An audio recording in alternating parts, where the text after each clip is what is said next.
Start करते हैं। आज हम पढ़ने वाले colligative properties and determination of molar मास। ये मोलार मास हम सॉल्यूट का डिटरमाइन करने वाले हैं। हमारे सॉल्यूशन में जो दो कंपोनेंट्स होते हैं, एक सॉल्वेंट और एक सॉल्यूट, तो एक अननोन सॉल्यूट का मोलर मास निकालेंगे यूजिंग दीज प्रॉपर्टीज। अगर सॉल्यूट नोन होगा, मतलब अगर मैं आपको नाम बता दूंगा सॉल्यूट का, तो उसका मोलार मास को आप आसानी से निकाल लोगे उसके एटॉमिक मास को ऐड करके। अगर मैंने बता दिया कि मैंने पानी में नमक डाला है NaCl, तो उसका मोलार मास कब आप निकाल लोगे विदाउट एनी कैलकुलेशन, बस Na और Cl का मास को ऐड करोगे, you will get the molar mass of solute. ठीक है, तो ऐसा नहीं रहेगा क्वेश्चन में, आपको सॉल्यूट का नाम पता नहीं रहेगा और आपको मोलर मास निकालने बोला जाएगा।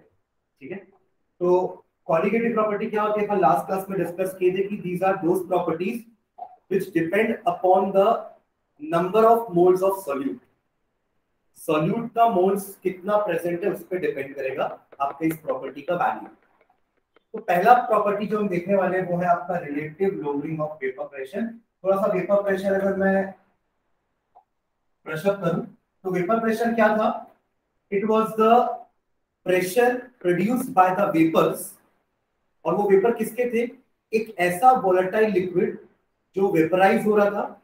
वोलेटाइल लिक्विड है मतलब वो वेपराइज होगा, और वेपर बन के वो जब लिक्विड के ऊपर रहेगा तो it will create some pressure on the walls of the container. है ना? इस टाइप का डायग्राम हमने बनाया था, अगर आप लोगों को याद हो। एक कंटेनर है जो कि क्लोज कंटेनर था, और यहाँ पे एक मैनोमीटर लगा था। यहाँ एक लिक्विड लिया था मैंने जो कि एक वोलेटाइल लिक्विड था। वोलेटाइल लिक्विड है तभी तो वो वेपराइज होगा ना। अगर आप एक नॉन वोलेटाइल लिक्विड दोगे वो वेपराइज ही नहीं होगा, तो उसके वेपर्स कहां से बनेंगे? और काय का वेपर प्रेशर। ठीक है, तो ये वोलेटाइल लिक्विड के वेपर्स यहाँ पे जमा होंगे धीरे धीरे। ठीक है, ये धीरे धीरे वेपराइज हो रहा है, इसके वेपर्स ऊपर आते जा रहे हैं। एक टाइम ऐसा आएगा जब दो प्रोसेस होंगे यहाँ पे एक्चुअली, एक वेपराइजेशन हो रहा है और धीरे से कंडेंसेशन भी स्टार्ट होगा। जब मॉलिक्यूल्स इतने ज्यादा हो जाएंगे ना ऊपर वेपर्स के, तो कंडेंसेशन प्रोसेस भी होगा, यानी कि कुछ मॉलिक्यूल्स लिक्विड बन के नीचे भी आएंगे, कुछ मॉलिक्यूल्स वेपर बन के ऊपर जा रहे हैं और कुछ मॉलिक्यूल्स लिक्विड बन के नीचे भी आएंगे। यहाँ पे दो प्रोसेस होगा, एक होगा इवेपोरेशन और दूसरा होता रहेगा कंडेंसेशन। और जब इन दोनों प्रोसेस की स्पीड बराबर हो जाएगी, मतलब जितने देर में एक मॉलिक्यूल इवेपोरेट होके ऊपर जा रहा है उतने ही देर में एक मॉलिक्यूल कंडेंस होके नीचे आ जा रहा है। इसका मतलब नंबर ऑफ वेपर्स और number of liquid molecules constant हो जाएंगे। मान लो यहाँ पे 100 मॉलिक्यूल है लिक्विड के, यहाँ पे 50 मॉलिक्यूल है वेपर के। अब एक मॉलिक्यूल ऑफ लिक्विड ऊपर वेपराइज होके गया तो बचे 99, यहाँ 51 हो गया। पर उतनी देर में ना एक वेपर कंडेंस होके नीचे भी आ जाएगा, तो वापस इसको 100 कर देगा और ये फिर से 50 हो जाएगा। तो इस पॉइंट ऑफ टाइम को हम इक्विलिब्रियम बोलते हैं, जहां पे दोनों प्रोसेस इक्वल रेट में हो रहे हैं, कंडेंसेशन भी और इवेपोरेशन भी। और इस समय यहाँ जो मैनोमीटर का रीडिंग होगा ना, उसे हम वेपर प्रेशर कहते हैं। समझ गए? वेपर प्रेशर आप लोग पढ़ चुके हैं, एक बार वेपर प्रेशर 2 बार पढ़ चुके। ठीक है, तो वेपर प्रेशर क्या होता है? It is the pressure created by the vapours, जो कि आपके एक क्लोज्ड कंटेनर में है। और वो प्रेशर तब का है जब ये दोनों इक्विलिब्रियम में आ चुके हैं। ठीक है, क्योंकि शुरू में क्या है, वेपर्स बढ़ते जाएंगे, ये प्रेशर बढ़ता जाएगा बढ़ता जाएगा बढ़ता जाएगा। जहां ये वेपर्स का नंबर कांस्टेंट हो गया, अब और प्रेशर नहीं बढ़ेगा, मतलब ये वैल्यू कांस्टेंट हो जाएगी, और उसी प्रेशर को हम वेपर प्रेशर बोलते हैं। ठीक है, तो ये तो बात हो गई कि एक लिक्विड है यहाँ पे। अगर मैंने इसमें एक सॉलिड वाला सॉल्यूट डाल दिया, जो हमने पढ़ा था कि आपने लिक्विड में, जो कि आपका एक वोलेटाइल लिक्विड है जिसके वेपर्स आसानी से बन रहे हैं, उसमें आपने एक सॉलिड ऐड किया जो कि नॉन वोलेटाइल है। ये आपका सॉल्वेंट था। जब तक सॉल्वेंट अकेला था, प्रेशर इसका हमने नोट किया। अब हम उस सॉल्वेंट में एक सॉलिड वाला सॉल्यूट डाल रहे हैं जो कि नॉन वोलेटाइल है। समझ रहे हैं? तो अब ये क्या करेगा, अब सॉल्यूशन में कुछ जगह आपका सॉल्यूट भी लेगा। डायग्राम याद है? डायग्राम हमने बनाया था ना, ये आपका प्योर सॉल्वेंट है। देखने का थोड़ा सा फर्क है इमेज। ये आपका प्योर सॉल्वेंट है जिसमें आपको वेपर्स ज्यादा दिख रहे हैं। और यहाँ पे सॉल्वेंट में हमने सॉल्यूट भी ऐड किया, जो ग्रीन कलर के आपको बॉल्स दिख रहे हैं बेसिकली वो क्या है, आपके सॉलिड के मॉलिक्यूल्स, सॉल्यूट के मॉलिक्यूल्स, जो कि सरफेस में कुछ जगह ले लिए हैं, जिसके कारण क्या हो रहा है, सॉल्वेंट ज्यादा इवेपोरेट नहीं हो पा रहा। तो आप दोनों में डिफरेंस समझ में आ रहा है, ये प्योर सॉल्वेंट है, ये सॉल्यूशन है जिसमें हमने सॉल्यूट ऐड किया है, वो भी सॉलिड वाला, वो भी नॉन वोलेटाइल, जिसके कारण अब वेपर्स कम दिख रहे हैं तो यहाँ पे वेपर प्रेशर भी कम होगा, यहाँ वेपर ज्यादा दिख रहे हैं तो यहाँ पे प्रेशर ज्यादा होगा। प्रेशर का मतलब क्या है, ये लोग आके हिट करेंगे ना इस वॉल्स को, reducing pressure, force per unit area. यहाँ पे वेपर्स कम है तो वो हिटिंग कम होगी, फोर्स कम क्रिएट होगा तो प्रेशर भी कम होगा। समझ गए? इसी को कहते हैं lowering of vapour pressure. Vapour pressure कम हुआ है, जब तक वो प्योर सॉल्वेंट था तब तक उसका वेपर प्रेशर ज्यादा था, जैसे ही मैंने उसमें एक सॉलिड सॉल्यूट ऐड किया उसका वेपर प्रेशर कम हो गया। This process, this phenomena is known as lowering of vapour pressure. ठीक है, और ये वेपर प्रेशर लोअर क्यों हुआ है, on adding a non volatile solute. समझ गए? तो यही हमारा पहला प्रॉपर्टी है। बस अंतर ये कि वहां पे अपन ने एक वर्ड और यूज किया है, रिलेटिव। रिलेटिव का मतलब क्या होता है, विथ रेस्पेक्ट टू समथिंग, अपन उसको रिलेट कर रहे हैं किसी के साथ। ठीक है, तो पहले अपन यही पढ़ते हैं, lowering of vapour pressure of the solvent. ठीक है, इसका एक एग्जांपल अपन ऐसे समझ सकते हैं कि पानी में जब तक पानी अकेला था तब तक उसका वेपर प्रेशर ज्यादा होगा क्योंकि वो सॉल्वेंट था बस अकेले। जैसे ही मैंने पानी में 1 चम्मच नमक डाला, अब उसका वेपर प्रेशर जब कैलकुलेट करूंगा ना मैं सेम एक्सपेरिमेंट के साथ, तो वेपर प्रेशर की रीडिंग कम होगी। समझ में आ रहा है मैं क्या बोल रहा हूँ? तो एक सॉल्यूट डालने के बाद उसका वेपर प्रेशर कम हो जाता है। ठीक है, relative lowering of vapor pressure, the vapor pressure of a solvent in solution is less than that of the pure solvent। Time का मतलब समझ में आ रहा है? आपका वेपर प्रेशर सॉल्वेंट का सॉल्यूशन के अंदर जब सॉल्यूशन बन जाता है उस वो वेपर प्रेशर कम होता है, किससे, अगर अपन प्योर सॉल्वेंट की बात करें तब। क्लियर है? फर्स्ट लाइन, प्योर सॉल्वेंट का वेपर प्रेशर ज्यादा होता है, सॉल्यूशन बनने के बाद वेपर प्रेशर कम हो जाता है। ठीक है, उसके बाद राउल्स स्टैब्लिश, एक साइंटिस्ट थे जिन्होंने राउल्स लॉ दिया था, established that lowering of vapor pressure depends only on the concentration of the solute particles and it is independent of their identity। आप जितना ज्यादा solute डालेंगे उतना ज्यादा आपका वेपर प्रेशर कम होने लगेगा। मान लो मैंने 1 चम्मच नमक डाला है, आपने 2 चम्मच नमक डाला है, तो आपका वेपर प्रेशर और कम हो जाएगा। एक्चुअली में हो क्या रहा है, जब तक वाटर अकेला था तब उसी के मॉलिक्यूल्स के सरफेस में तो आराम से वेपर बन पा रहे थे। बट अब क्या हुआ है, आपने पानी में 1 चम्मच नमक डाल दिया है, तो अब सरफेस में कुछ जगह सॉल्यूट के पार्टिकल्स भी ले रहे हैं जो उसको इवेपोरेट होने नहीं दे रहे हैं। सॉल्वेंट को उन्होंने जगह ले लिया, अगर वो वहां पे जगह नहीं लेते तो उसकी जगह सॉल्वेंट होता और वो वेपराइज होकर ऊपर जाता।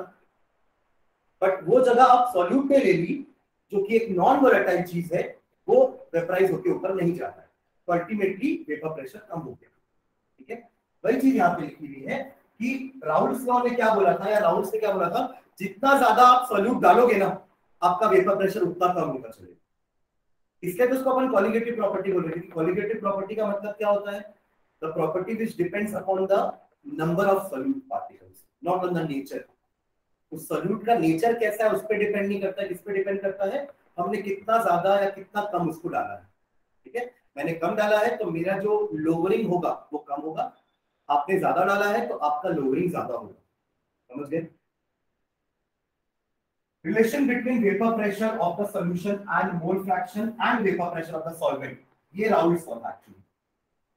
जहां P1 क्या होता है, P1 is the vapour pressure of solvent in a solution is equals to x1, यानी कि उसका मोल फ्रैक्शन हमने कितना लिया है, और P1 नॉट जब सॉल्वेंट अकेला है तब उसका वेपर प्रेशर कितना होगा, जो कि ज्यादा होगा।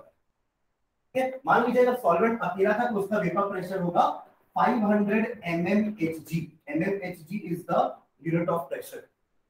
जब सॉल्वेंट अकेला था उस बीकर में तब उसका प्रेशर रीडिंग इतना आया।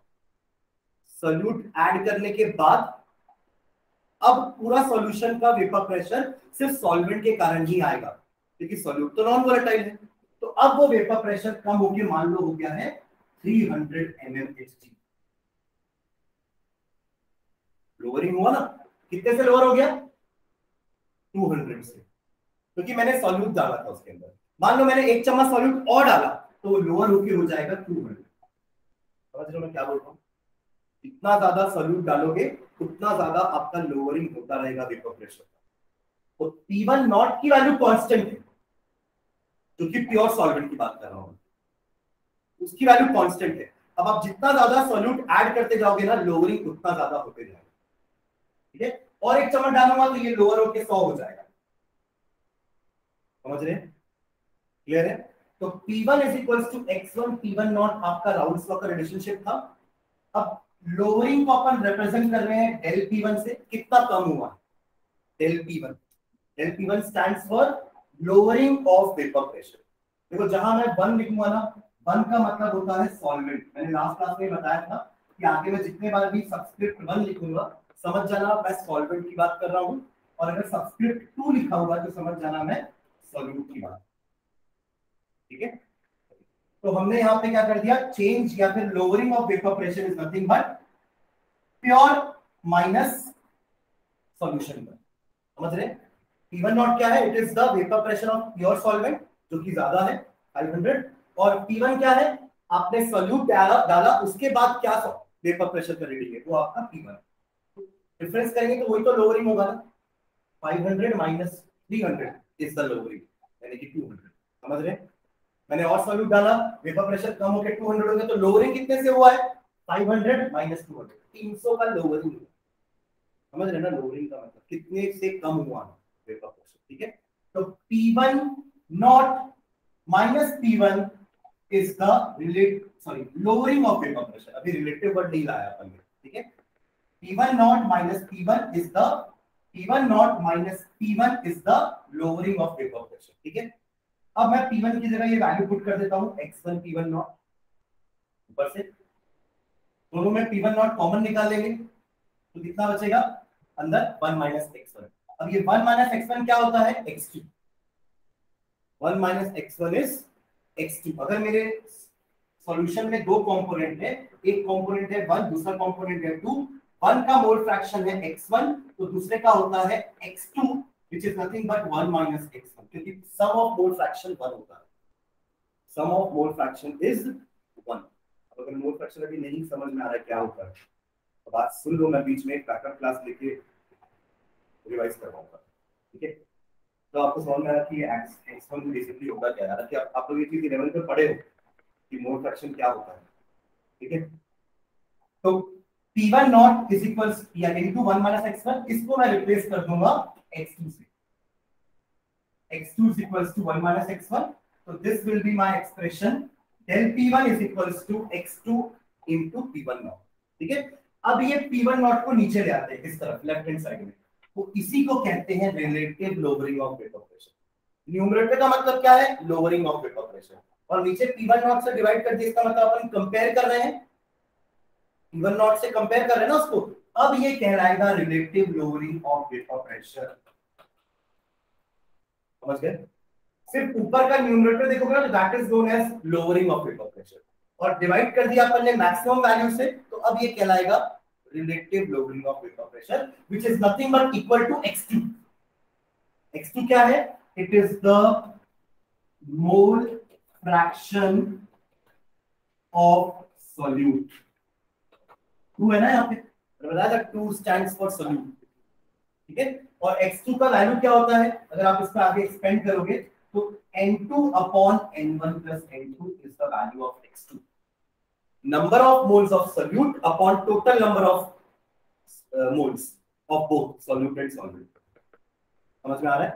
ठीक है, तो del P1 की जगह वैल्यू पुट कर दिए, P1 naught minus P1 upon P1 not, यही होता है आपका relative lowering of vapour pressure. And as you can see कि इसकी वैल्यू डिपेंड कर रही है number of moles of solute पे, तभी इसे हम कॉलिगेटिव प्रॉपर्टी बोलते हैं।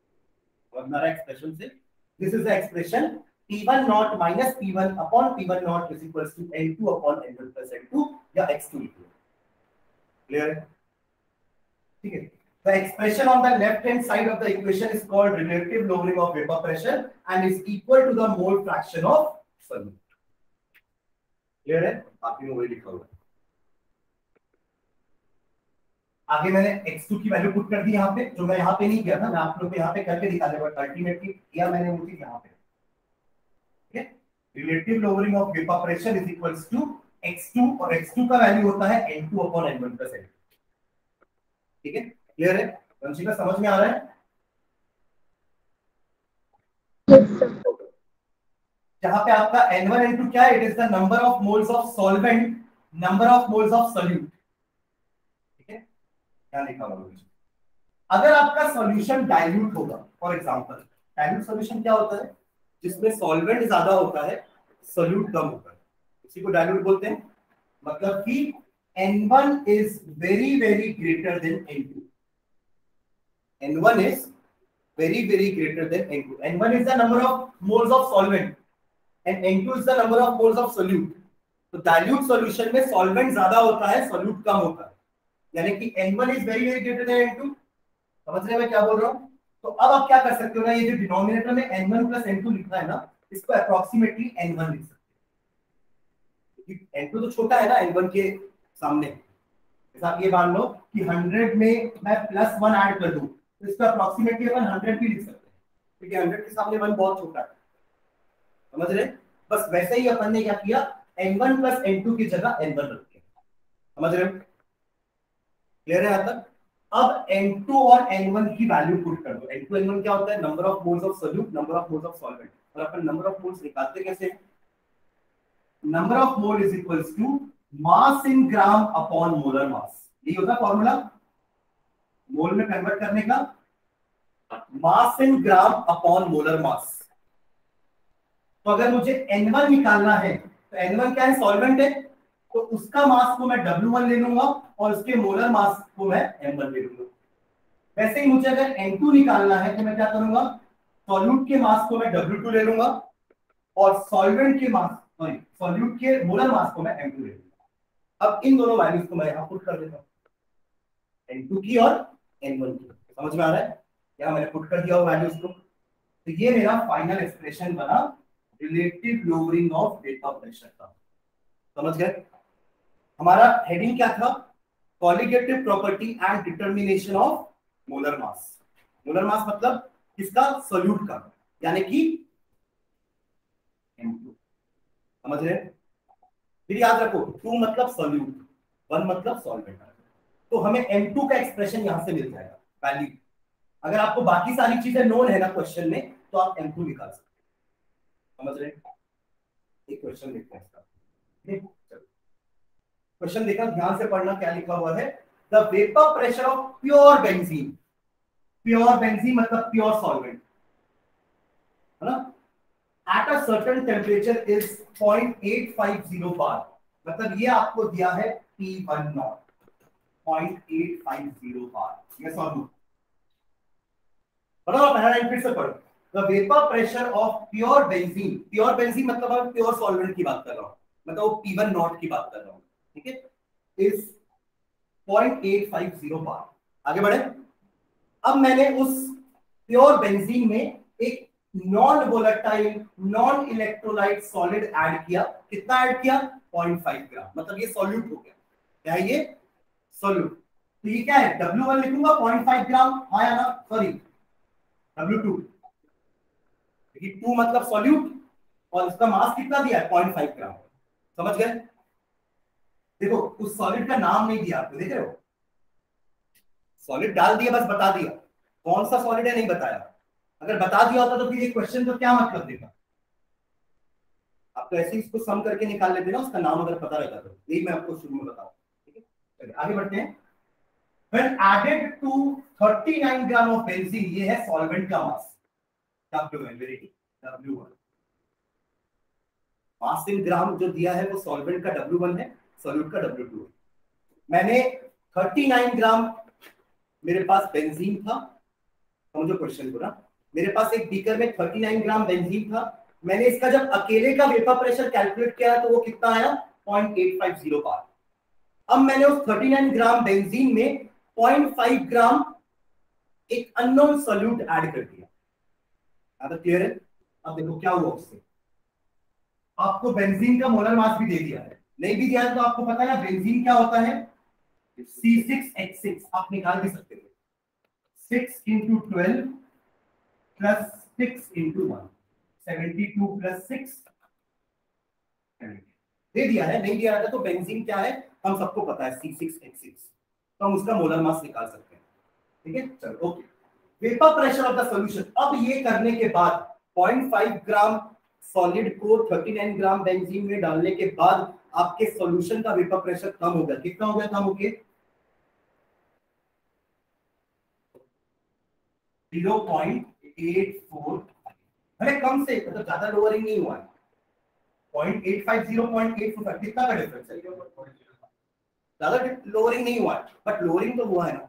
ठीक है, क्योंकि हमने ज्यादा सॉल्यूट डाला भी तो नहीं है, 1 ग्राम भी नहीं डाला हमने सॉल्यूट।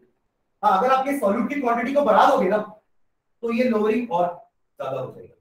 मतलब अभी जो आपको 0.845 दिख रहा है, हो सकता है वो 0.82 हो जाए या 0.8 ही हो जाए, बस। समझ रहे मैं क्या बोल रहा हूँ? तो हमको ये सारा डेटा टेबल हमको निकालना है।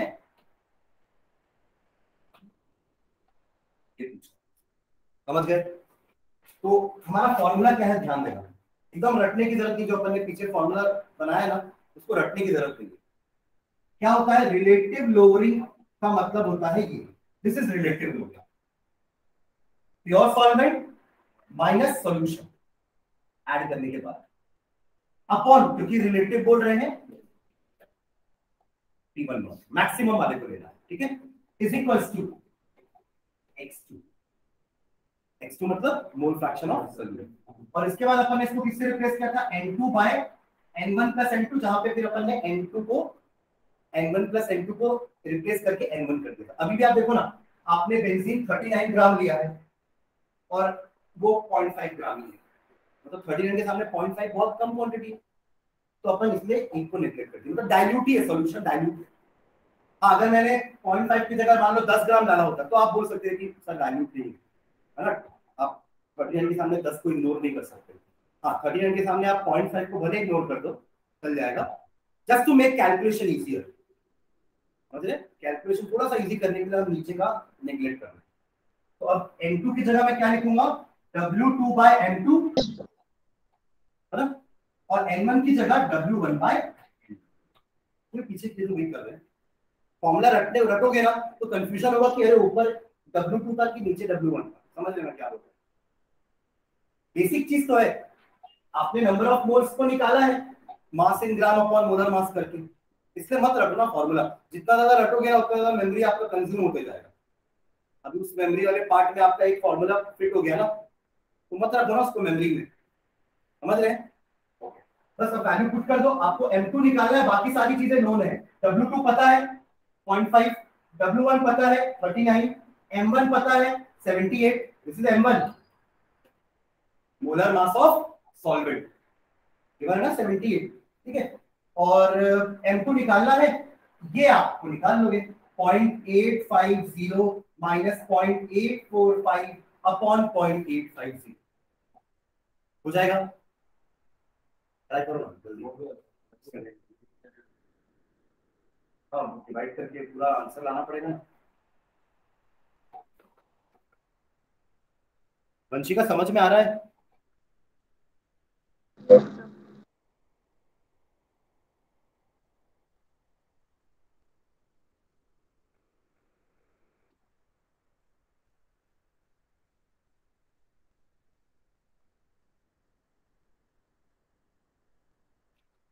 कौन सी पब्लिकेशन?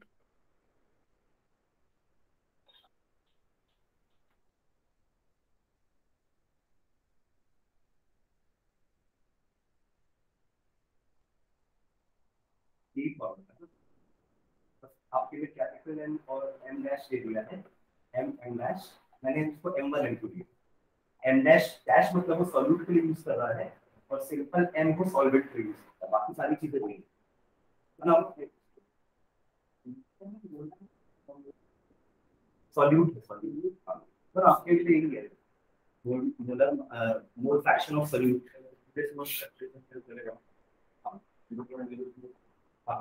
ये तो उसकी वैल्यू ना, बस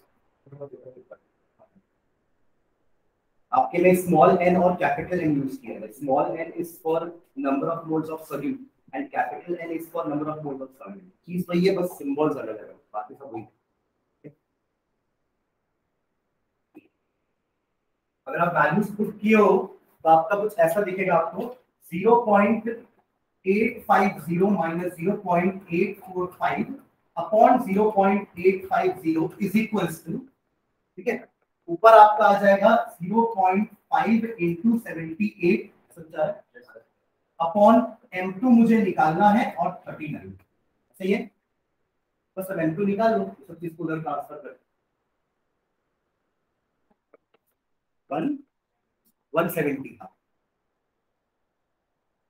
कैलकुलेटर यूज कर रहे हो, एग्जाम में कर रहे हो। अच्छा आप लोग का अलाउड है इसी से, ठीक है, हाँ याद है तो अभी नहीं जाता।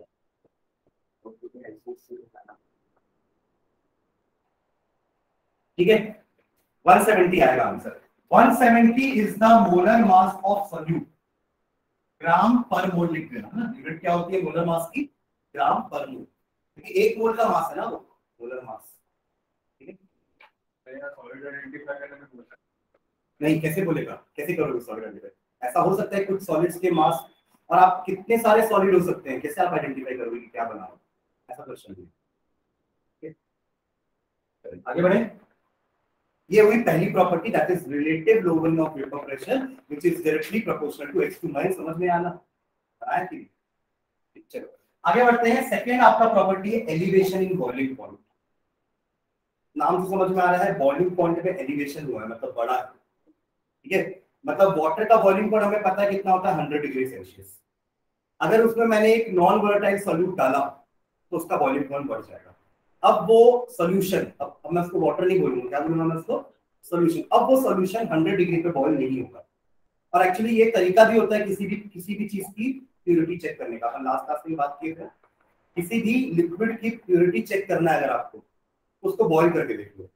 अगर वो लिक्विड अपने बॉइलिंग पॉइंट में बॉईल हुई मतलब वो प्योर है, और अगर नहीं हुई मतलब कुछ ना कुछ एडिटिव्स उसमें डाला हुआ है। जैसे कि अपन नमक को डाले पानी में, अब दिखने में तो वो पानी जैसे ही दिखेगा क्योंकि वो सॉल्युबल हो जाएगा। तो अब अगर आपको पता करना है कि ये सही में पानी प्योर है कि नहीं है, आप उसको बॉईल करके देख लो, थर्मोमीटर लगा लो। 100 डिग्री आने के बाद अगर कोई वेपर्स आने चालू नहीं हुआ, इसका मतलब समझ जाना कि कुछ ना कुछ डाला है उसमें, कुछ ना कुछ इंप्योरिटी एडेड है उसमें। Because on adding any soluble impurity boiling point rise हो जाता है, समझ गए। अभी तक जो अपन बॉइलिंग पॉइंट की डेफिनेशन पढ़े थे ना, वो ऐसी थी, it is the temperature at which a liquid starts boiling या स्टार्ट्स कन्वर्टिंग इनटू वेपर। ये थी हमारी डेफिनेशन। अब बॉइलिंग पॉइंट की डेफिनेशन अब वेपर प्रेशर के हिसाब से डिफाइन करेंगे। तो उसके हिसाब से डेफिनेशन क्या होती है, it is the temperature at which, ध्यान से समझना डेफिनेशन को, it is the temperature at which vapour pressure of the liquid become equals to atmospheric pressure. कितना होता है एटमॉस्फेरिक प्रेशर? 1 atm। अभी जो मुझे भी लग रहा है वो क्या है, 1 atm का प्रेशर, आपको भी लग रहा है, मुझे भी लग रहा है, सबको लग रहा है। तो वाटर का जो, जब हम बॉईल करना स्टार्ट करते हैं क्या होता है ना, टेम्परेचर के साथ वेपर प्रेशर बढ़ता है, एग्री करते हो उससे? आप टेम्परेचर बढ़ाओगे तो मोर एंड मोर मतलब इवेपोरेशन का रेट बढ़ जाएगा ना। Evaporation is directly proportional to temperature. जितना ज्यादा इवेपोरेशन होगा उतना ज्यादा आपका वेपर बनेगा, और इवेपोरेशन जितना ज्यादा टेम्परेचर होगा उतना ज्यादा इवेपोरेशन। गर्मी के दिनों में इवेपोरेशन ज्यादा होता है ना, तभी तो ह्यूमिडिटी बढ़ जाती है, because more and more water evaporates from water bodies mix up with air, और वही एयर हमारे आपके चेहरे पे चिपकती है, वो हमें चिपचिप लगता है, राइट। तो टेम्परेचर ज्यादा है इसलिए वेपराइजेशन ज्यादा हो रहा है, तो वेपर प्रेशर भी ज्यादा है, समझ में आ रहा है। तो बॉइलिंग पॉइंट को कैसे डिफाइन करेंगे अपन, it is the temperature at which vapour pressure of the liquid becomes equal to atmospheric pressure. आप उसको टेम्परेचर देते जाओ, उसका वेपर प्रेशर बढ़ता जाएगा। एक पॉइंट ऐसा आएगा जब उसका वेपर प्रेशर एटमॉस्फेरिक प्रेशर के बराबर हो जाएगा।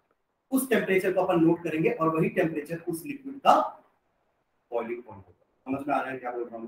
डेफिनेशन और एक बार देख करेंगे। The vapor pressure of a liquid increases with increase in the temperature। पहला लाइन क्लियर है सबको, है ना। अगर मैं नॉर्मल टेम्परेचर पे वेपर प्रेशर नोट करूंगा तो मेरा वेपर प्रेशर कम आएगा, और अगर आप हीट करके वेपर प्रेशर नोट करोगे तो आपका वेपर प्रेशर ज्यादा आएगा, क्योंकि आपके हीटिंग के कारण इवेपोरेशन ज्यादा हुआ है, ठीक है, तो वेपर्स भी ज्यादा बने हैं और वेपर प्रेशर भी ज्यादा बनेगा, ठीक है। तो vapour pressure of a liquid increases with increase in the temperature, पहला पॉइंट। दूसरा पॉइंट क्या लिखा हुआ है, वो डेफिनेशन है boiling point. Boiling point is the temperature at which its vapour pressure, its मतलब लिक्विड का, क्या बोलो, solvent. Boiling point is the temperature at which its, यानी कि लिक्विड का vapour pressure is equal to the atmospheric pressure which is nothing but, ठीक है। जैसे कि वाटर का boiling point 273.15 plus 100 degree Celsius होता है, आप उसको केल्विन में चेंज करोगे तो कितना होगा, 273 प्लस 100 यानी कि that is 373, to be more precise 273.15 होता है एक्चुअली। हम अपना कैलकुलेशन इजी करने के लिए 273 प्लस 100 कर देते हैं, पर एक्चुअली में वो वैल्यू कितनी होती है, 273.15, ठीक है। तो उसको आपने ऐड किया तो आपको 373.15 मिला, वो आपका हो गया बॉइलिंग पॉइंट ऑफ वाटर, क्योंकि इस टेम्परेचर पे वाटर का वेपर प्रेशर 1 बार के बराबर हो जाता है, 1 atm। तो एग्जैक्टली 1 बार नहीं होता, 1 बार और 1 atm में थोड़ा सा ऐसा रिलेशनशिप होता है, मतलब 1 atm इज इक्वल्स टू 101325 बार, ये रिलेशनशिप होता है, समझ गए, वही लिखा हुआ है यहाँ पे, हाँ पॉइंट आ जाएगा, ठीक है। 1.013 है ना, हाँ वो जो मैं बता रहा हूँ वो 1 लाख वाला वो पास्कल, क्लियर है यहाँ तक। Also the vapor pressure of the solvent decreases in the presence of non-volatile solute, ये भी क्लियर है। अगर मैं एक नॉन वोलेटाइल सॉल्यूट ऐड कर दूंगा तो वेपर प्रेशर कम भी होता है, ये पहले पीछे देखा ना, relative lowering of vapour pressure, समझ रहे हैं क्या बोल रहा हूँ, चलो आगे बढ़ते हैं। ये ग्राफ बहुत दिखने में टिपिकल लग रहा है, बहुत सिंपल सा ग्राफ है। देखो क्या है इसमें, वाई एक्सिस में मैंने लिया है वेपर प्रेशर, एक्स एक्सिस में लिया मैंने टेम्परेचर, ठीक है। पहले आप लोग ना सॉल्वेंट का स्टडी करोगे, सॉल्वेंट का ये लाल लाइन दिख रहा है आप लोगों को, मैंने टेम्परेचर बढ़ाना चालू किया, मान लो ये मेरा आपका स्टार्टिंग टेम्परेचर, ठीक है। मैंने टेम्परेचर बढ़ाना स्टार्ट किया उस सॉल्वेंट का, तो उसका वेपर प्रेशर बढ़ेगा ना, आया ना, उसका वेपर प्रेशर बढ़ रहा है, देखो बड़ा बड़ा बड़ा बड़ा बड़ा, जैसे ही उसका वेपर प्रेशर 1 atm के बराबर आया, the temperature will be known as boiling. क्योंकि प्योर सॉल्वेंट है इसलिए मैं इसके बॉइलिंग पॉइंट को नाम क्या दिया, टीबी नॉट, ऊपर नॉट लग गया मतलब मैं प्योर की बात कर रहा हूं, T1 naught is the vapour pressure of pure solvent, समझ रहे। वैसे टीबी नॉट क्या हो जाएगा, it is the boiling point of pure solvent, सुन लो पहले, यहां तक क्लियर है, ये वाला लाइन पूरा क्लियर है सबको। आप कहीं से भी स्टार्ट करो, जरूरी नहीं कि मैंने यहां से स्टार्ट किया कहीं से स्टार्ट करोगे, आप कहीं से भी स्टार्ट करो, बट ये ध्यान रखना टेम्परेचर अगर बढ़ेगा, क्योंकि मैं एक्स एक्सिस में ऐसे मूव कर रहा हूं मतलब टेम्परेचर बढ़ रहा है, तो ये मुझे ऊपर ले जाना है, क्योंकि अपन ऊपर लाइन पढ़े ना कि टेम्परेचर बढ़ाओगे तो वेपर प्रेशर बढ़ेगा। तो मान लो उसका इनिशियल वेपर प्रेशर ये है, आपने टेम्परेचर बढ़ाते बढ़ाते बढ़ाते बढ़ाते इतना बढ़ाया कि उसका वेपर प्रेशर 1 atm के बराबर हो गया, और उसी टेम्परेचर को तो अपन बॉइलिंग पॉइंट बोलते हैं, डेफिनेशन जो पीछे लिखे ना 2-3 पॉइंट्स आपको क्लब कर दिए, ठीक है। अब बात करते हैं दूसरी लाइन, ठीक है, दूसरी लाइन को ध्यान से देखना, इसका वेपर प्रेशर ना मैंने सॉल्वेंट से जानबूझ के कम लिया है, देख रहे हो क्यों कम लिया है, क्योंकि सॉल्यूशन का वेपर प्रेशर वैसे ही कम होता है, relative lowering of vapour pressure, समझ रहे हो, ये चीज ध्यान रखना, getting what I am saying. इसका वेपर प्रेशर मैंने जानबूझ के कम लिया है, क्योंकि सॉल्यूशन बनने के बाद ये लास्ट लाइन को अपन ने इंप्लीमेंट किया है, vapour pressure of the solvent decreases in the presence of a non volatile solute. एक सॉल्यूट ऐड करोगे तभी तो सॉल्यूशन बनेगा, अदरवाइज वो तो सॉल्वेंट ही रह जाएगा। तो सॉल्यूशन का वेपर प्रेशर मैंने जान करके कम लिया है, अब इसके साथ भी यही काम करेंगे, क्या काम करेंगे, टेम्परेचर बढ़ाएंगे, इसका वेपर प्रेशर बढ़ेगा, और एक पॉइंट इसका भी ऐसा आएगा जहां पे इसका प्रेशर वेपर प्रेशर 1 atm के बराबर हो जाएगा, और इसके टेम्परेचर को तब मैं इसका बॉइलिंग पॉइंट बोलूंगा, तो अब वो कहलाएगा बॉइलिंग पॉइंट ऑफ सॉल्यूशन। आप देख रहे हो TB is greater than TB not, TB is greater than TB not, इसका मतलब क्या हुआ, बॉइलिंग पॉइंट का इंक्रीमेंट हुआ है, एलिवेशन हुआ है, कितने से एलिवेट हुआ है, TB माइनस TB, समझ रहे हो, और इस एलिवेशन को हम रिप्रेजेंट करते हैं डेल्टा। समझ गए क्या? Delta TB is the difference in the boiling point of solution and solvent. Solution का बॉइलिंग पॉइंट ज्यादा होता है, तभी अपन बोल रहे हैं एलिवेशन। समझ रहे हैं? मतलब अगर मुझे प्योर सॉल्वेंट का बॉइलिंग पॉइंट बढ़ाना है तो मैं क्या करूंगा, उसमें सोल्यूट ऐड करूंगा। क्लियर है? सबको समझ में आ रहा है? ग्राफ क्लियर है? सबको टफ नहीं लग रहा है ग्राफ? याद रखना पीबी माइनस पीबी नॉट होगा। याद इन सेंस रखना नहीं है, ग्राफ से समझ में आ जाएगा। Thus, the boiling point of a solution is always higher than that of the boiling point of the pure solvent. Clear है? यानी कि TB, ये अपन TB की बात कर रहे हैं, boiling point of a solution मतलब TB is higher than the boiling point of the pure solvent, यानी कि TB। और इन दोनों के डिफरेंस को ही हम एलिवेशन इन बॉइलिंग पॉइंट बोलते हैं। ठीक है? The elevation of boiling point also depends on the number of solute molecules. ये देखो, जितना ज्यादा आप सॉल्यूट मॉलिक्यूल डालोगे ना, उतना ज्यादा वेपर प्रेशर कम होने लगेगा, उतना ज्यादा नीचे से मैं चालू करूंगा फिर इसको, और जितना ज्यादा नीचे से चालू करूंगा ना, उसको 1 atm अचीव करने में उतना ज्यादा टेम्परेचर लगेगा और उसका बॉइलिंग पॉइंट और ज्यादा बढ़ेगा। समझ रहे हो? आया ना? ये ग्राफ समझ में आया जो मैंने थर्ड लाइन बनाई? अगर मैंने सॉल्यूट और ज्यादा डाला तो उसका वेपर प्रेशर और लोअर हो जाएगा, फिर आप उसको हीट करोगे तो उसको ज्यादा टेम्परेचर देना पड़ेगा टू रीच 1 atm प्रेशर। समझ रहे? तो उसका बॉइलिंग पॉइंट और ज्यादा बढ़ जाएगा। तो देखो लोग आपका एलिवेशन बढ़ गया, तो सॉल्यूट डालोगे ना, आपका बॉइलिंग पॉइंट में एलिवेशन और ज्यादा हो गया, तभी इसको भी अपन कॉलिगेटिव प्रॉपर्टी बोलते हैं। तो एवरी प्रॉपर्टी जो number of moles of solute पे डिपेंड करे, उसे हम कॉलिगेटिव प्रॉपर्टी बोलते हैं। समझ में आ रहा है? वंशिका क्लियर है?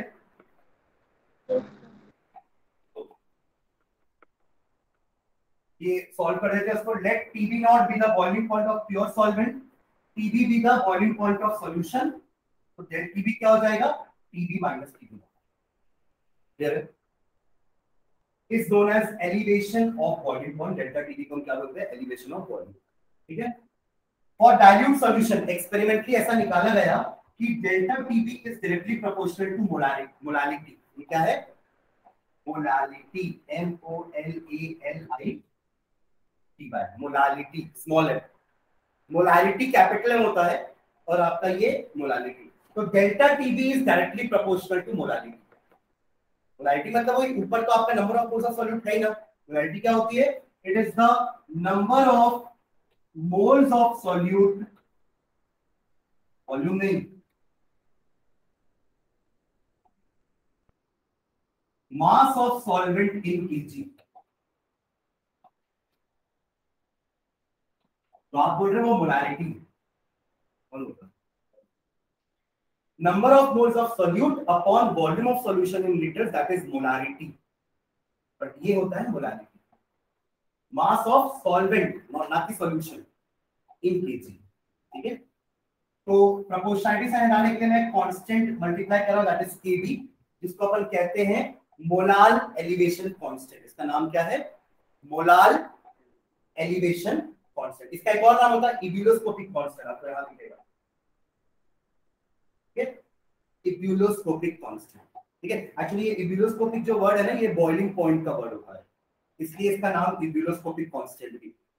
मोलाल एलिवेशन कांस्टेंट या ebullioscopic constant is the name of this constant KB.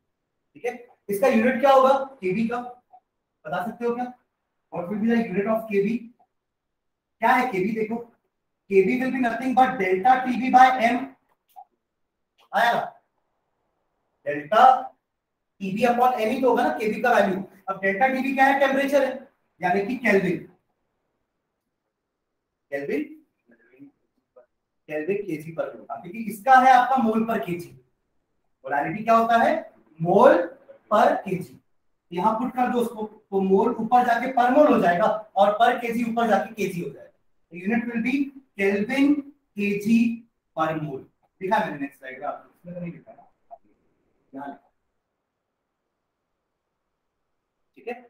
Unit of KB will B kelvin KG पर मोल। क्लियर है? आगे बढ़े। तो उसी फॉर्मूले को अपन एक्सटेंड करके, मेरा फॉर्मूला क्या था, डेल्टा टीबी यानी कि एलिवेशन ऑफ या elevation in boiling point is equals to m into KB. ठीक है, m इंटू केबी। अब m की जगह मोलारिटी का फॉर्मूला पुट कर दो, क्या हो जाएगा, molarity N2 upon W2 into केबी। देखो सही लिखा हूं क्या? N2 is the number of moles of solute. नहीं, थोड़ा गड़बड़ है। क्या गड़बड़ है बताओ? नीचे क्या आएगा? W2 आएगा। क्या बोल रहे हो वंशिका? W क्यों? क्योंकि नीचे मास ऑफ सॉल्वेंट है, केजी सॉल्यूट नहीं। और मैंने भी बताया 1 will be used for solvent and 2 I will be using for solute. Clear है? अभी फॉर्मूला है ना। अब N2 को भी रिप्लेस करेंगे अपन, इससे W2 बाय M2 लिख सकते हैं ना। तो delta TB will be equal to W2 upon M2 into W1 into TB। Okay, last मुझे M2 का फॉर्मूला निकालना है ना, determination of molar mass of solute. तो M2 will be equal to del TB into, M2 को इधर लेके आ रहा हूं ना, M2 इधर है, डेल TB नीचे आएगा ना, W2 into KB upon del TB into W।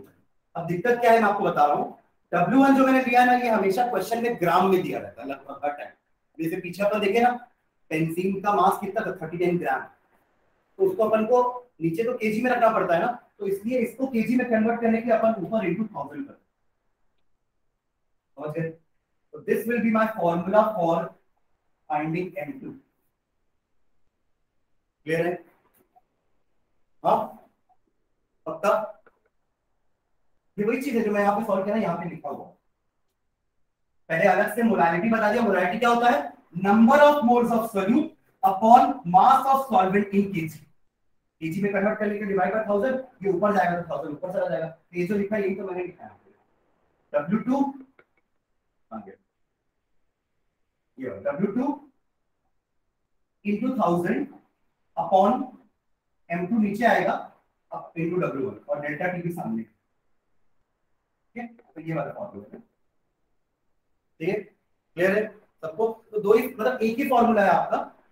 अगर ये पूरा रखना नहीं है ना, तो सिर्फ इतना याद रखो, क्योंकि अल्टीमेटली ये चीज तो इसी से आएगी। तो आपको ये पता होना चाहिए कि मोलारिटी क्या होती है, आपको ये पता होना चाहिए कि number of moles of solute को अपन कैसे लिखते हैं। और ये तो 9th क्लास से पढ़ते आ रहे हैं कि number of moles of solute को अपन कैसे फॉर्मूले में लिखते हैं, मास इन ग्राम अपॉन, ये तो पता ही होना चाहिए। ठीक है, क्लियर है पूरा फॉर्मूला?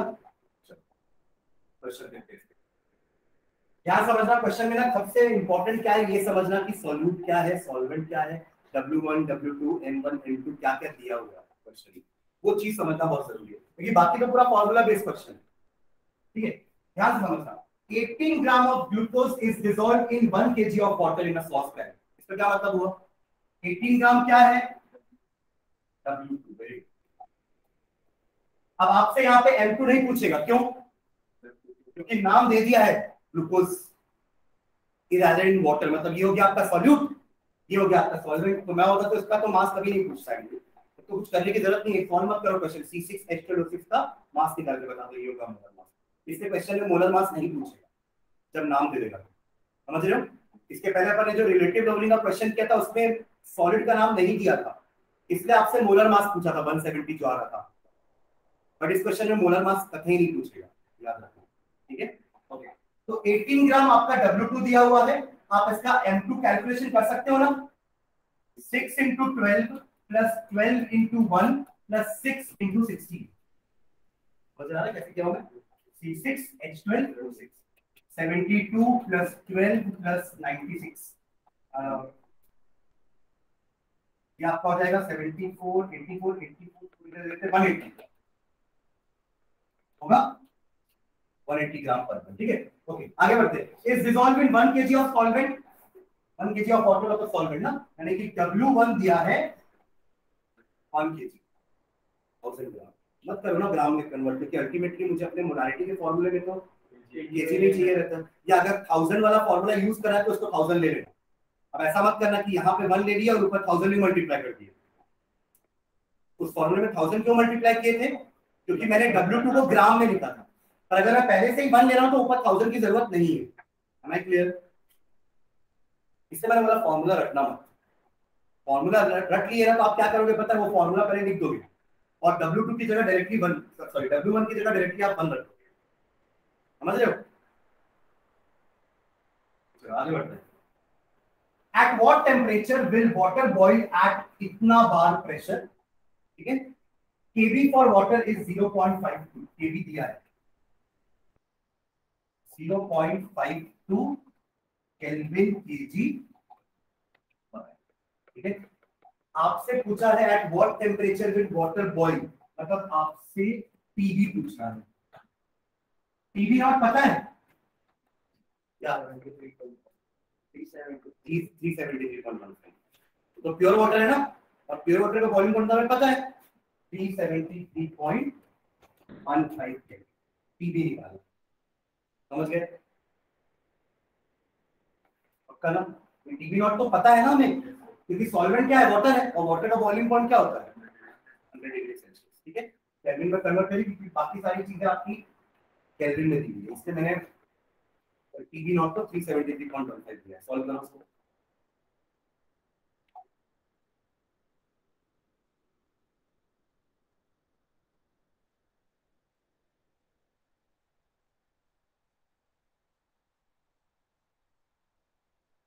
आप ऐसा भी कर सकते हो, डेल टीवी डायरेक्टली निकाल लो। डेल टीवी का फॉर्मूला क्या है? ये केबी इंटू एम। हाँ, केबी दिया है ना, और M number of moles of solute, जो कि कितना हो जाएगा? आप यहां से निकाल लोगे number of moles of solute N2। N2 क्या हो जाएगा? W2 अपॉन M2, यानी कि 18/180.1। समझ रहे हो? ये N2 निकल गया ना, आप पुट कर दो।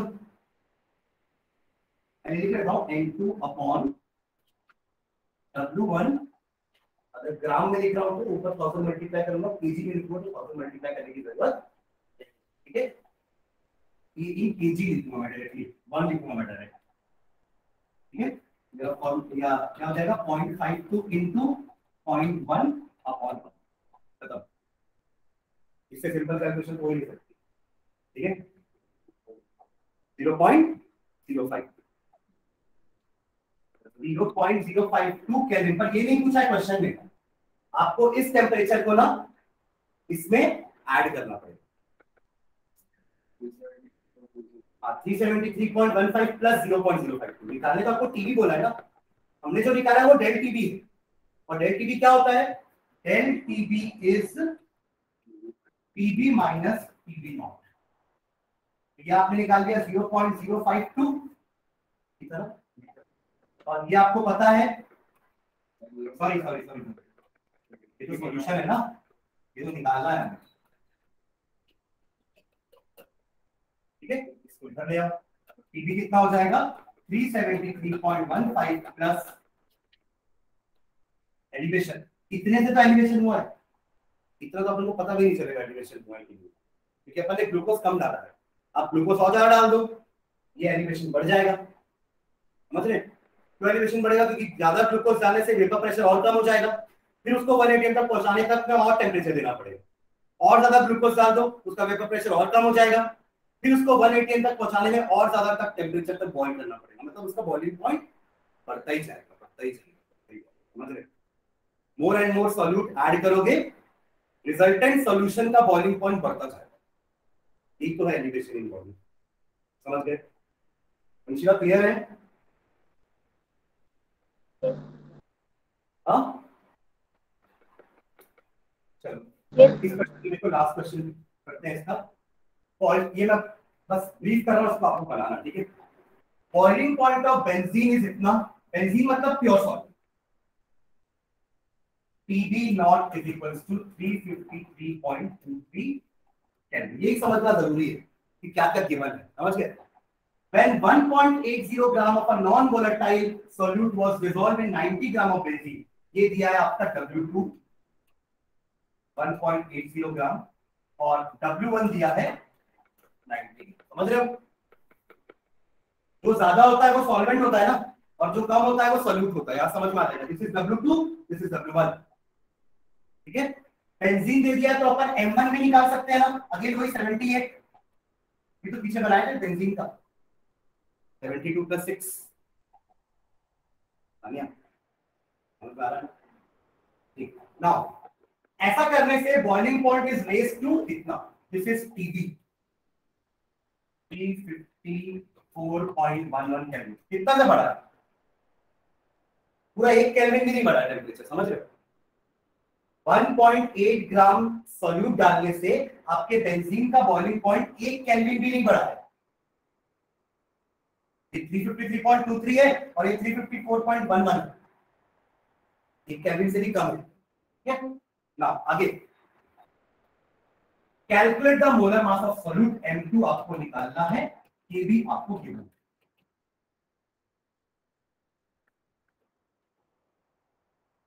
हो जाएगा। पूरा फॉर्मूला मत रखना, हर बार यहीं से चालू करो, कोई दिक्कत नहीं है ना? क्या क्या प्रॉब्लम है? डेल्टा टीबी निकाल लोगे, इन दोनों को माइनस कर देना, TB minus TB naught, that will be delta TB होगा। डेल्टा टीबी क्या है? TB minus TB naught. ये भी आपको गिवन है, ये भी गिवन है, और m आप निकाल लोगे N2 अपॉन W2। अब देखो ग्राम में दिया है ना, आप 1000 मल्टीप्लाई कर देना, ये हो जाएगा TB माइनस TB नॉट। ये भी आपको गिवन है 2.53 और m N2 आप निकाल लोगे N2, ये N2 नहीं निकल पाएगा ना, N2 क्या आ जाएगा? W2 upon M2 into W1 into 1000। सही है? हाँ, W2 मुझे पता है 1.8, W1 मुझे पता है 90, M2 निकालना है, बाकी सब चीजें तो नो हो जाएगा ये पक्का। शिता आन्या कुछ समझ में आया? तो सॉल्व करना, M2 का वैल्यू निकालना है, ये इन दोनों को माइनस करना पड़ेगा, ये और हाँ 0.88 मतलब 1 से भी कम है। ठीक है, वंशिका क्लियर है?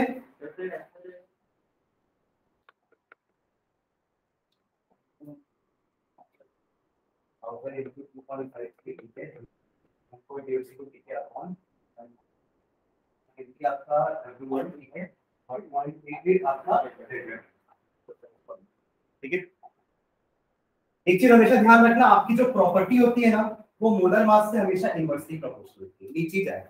मतलब M2 निकालोगे ना, डेल्टा टीबी नीचे भी। हम देखेंगे दो और प्रॉपर्टी हमारी बची है ना, एक ऑस्मोटिक प्रेशर और एक depression in freezing point. Boiling point increase होता है ना, तो फ्रीजिंग पॉइंट कम होता है। ठीक है, तो अपन नेक्स्ट क्लास में देखेंगे वो वाला। ठीक है, 58 ठीक है।